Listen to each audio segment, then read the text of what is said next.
recap what you shared there? Sure. Yeah, we were talking about certain things, certain struggles that we have related to certain aspects of things going on, and kind of wondering about open doors in certain aspects of relationships and business and things of that nature, and the busyness of life right now.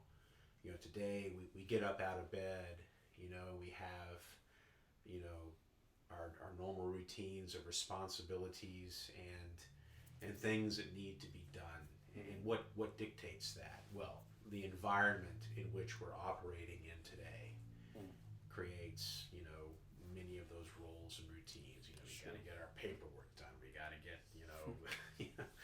get the payroll. All that stuff.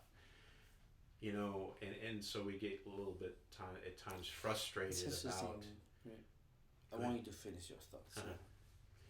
So we get a little frustrated about these things, many things just that we hold and know. While there is great change occurring and we see the power of the Lord in many things, we still feel like there's still an awful lot of square peg and round hole type situations that just don't seem to fit.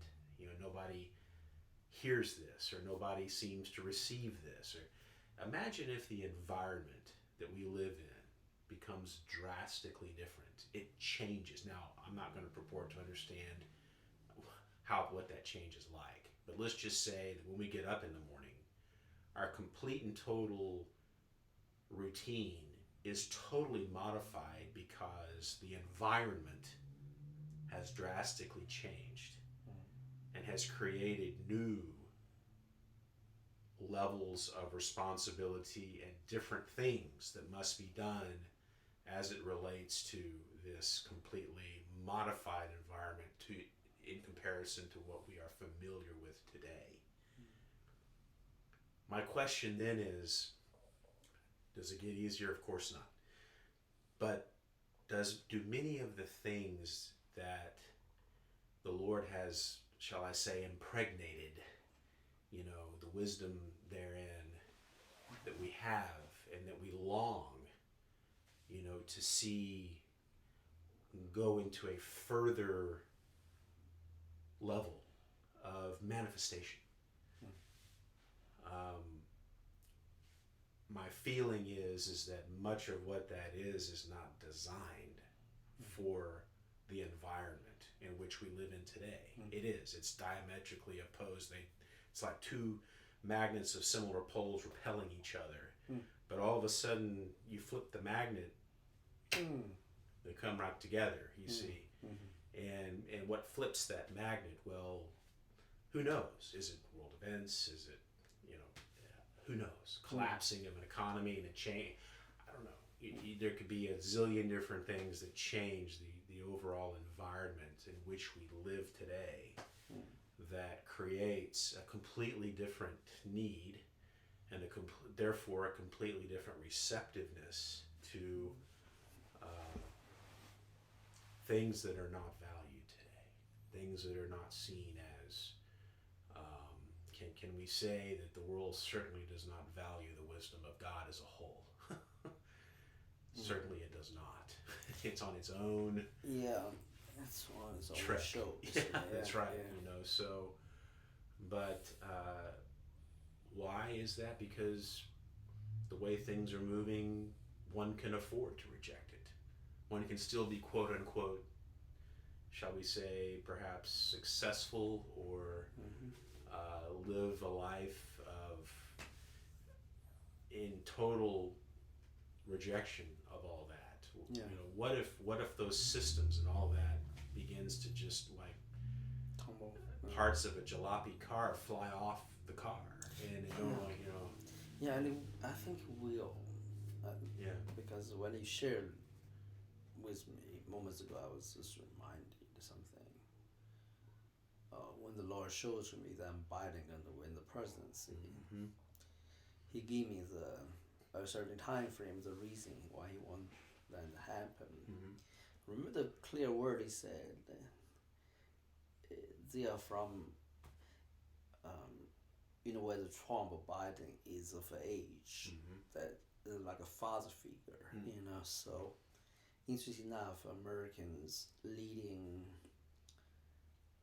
politician figures or some other institutions, they're pretty much old, People went through Second World War or something that, after that. But they still carry history in the back of their head, so.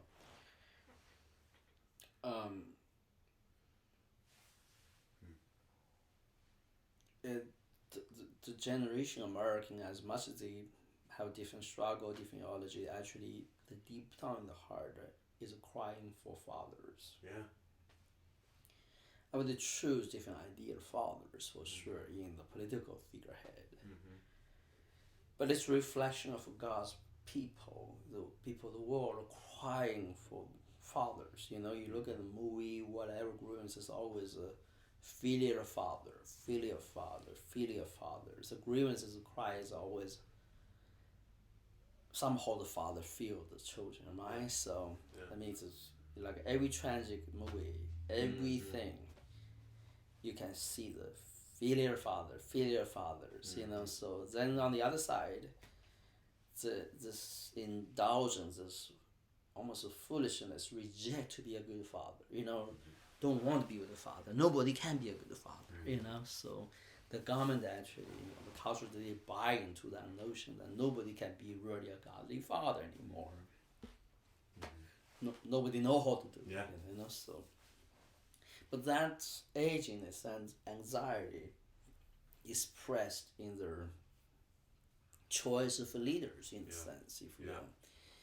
So when God revealed that to me, he said, as much as Biden's flawed, or whatever the parties are flawed, actually, I'm not using them for party policies, party agenda. I'm using them just like the Pope, like the Queen England, those generation, are using their history, are using their life to still keeping a certain culture, build up this stability, this hope, and to uphold a norm of a culture, if you will, society, So, and when they taken away, I think this is going to be, the dam is broken, right? The flood of lawlessness and foolishness, because opportunists in every regard, especially political arena, maybe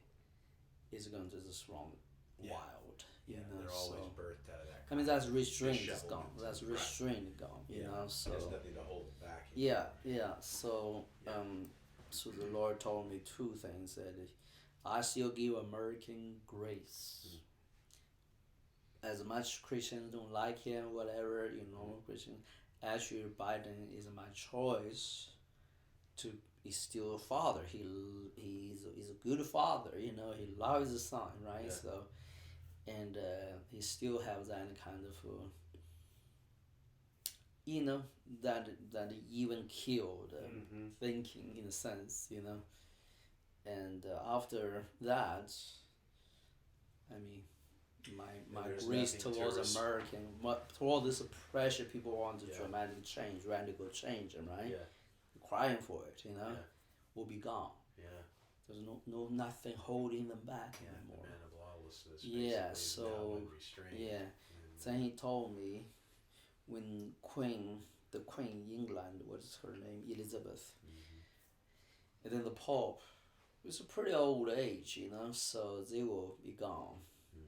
For the Biden and others, of political leadership, for those, the life is done, so then I think it's going to become so wild. Things begin to dramatically change, so and then he said, for that reason, I give this time, 4 or 5 year time to establish you, to shelter you, to build something up with my blueprint grace. to more than shelter away from trouble, but actually to plant you guys into the days, become a voice for hope Sure. and godly wisdom, Yeah. godly kind of order. So Yeah.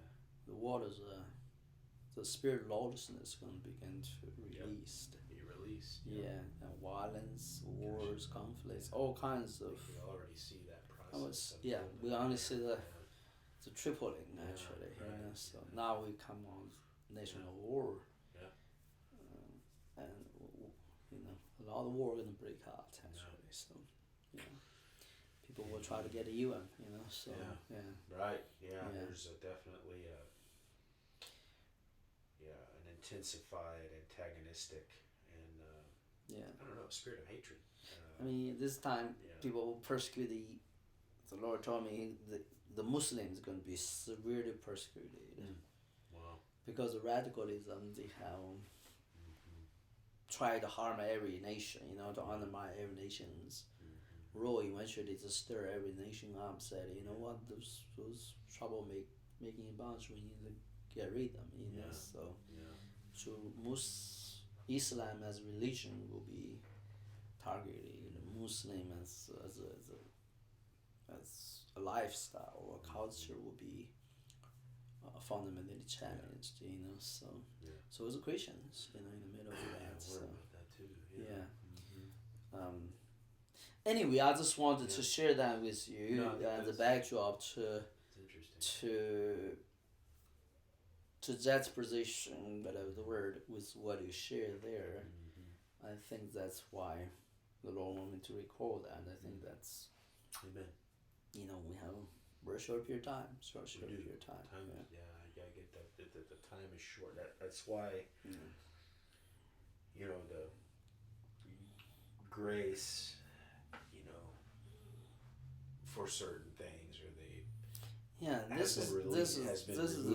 This is the grievous to me. Is the people so pressured by the things of the world and need or demand everyday life. Nobody really pay attention to build a culture, prepare for the hard days ahead. In other words, the foundation. I mean, we still our side is like a next curve, We don't see the next curve. Now they're going to get you on the other side of the seashore, So you're not even ready to build a boat yet. The flood gonna come. All your design about climbing mountain, go through valleys, those many curves, it doesn't work when the flood comes. Everything's covered. I have this imagery. You need to build a boat. That's right. You need to build a boat. Or be washed away. You better build a garden on the high ground. So. Amen. A house building, on the high ground. That's we talk the culture kind of a stability, and that tester, is actually with generationally, people able to work together. So if we still think, it's good to send my child to the other beautiful institution, work on a beautiful leadership in the business world, the government world. That's life supposed to be. That's how I measure my success. In terms of being a parent, for the coming generation, we are so deceived. I mean, maybe true. I don't know. So for certain people, it works, but for God's people, that's basically gonna measure you up as good, godly parent. We pretty much don't know what we're preparing for. So. I need to let you go. Yes. I'm going to have to get back to the progress.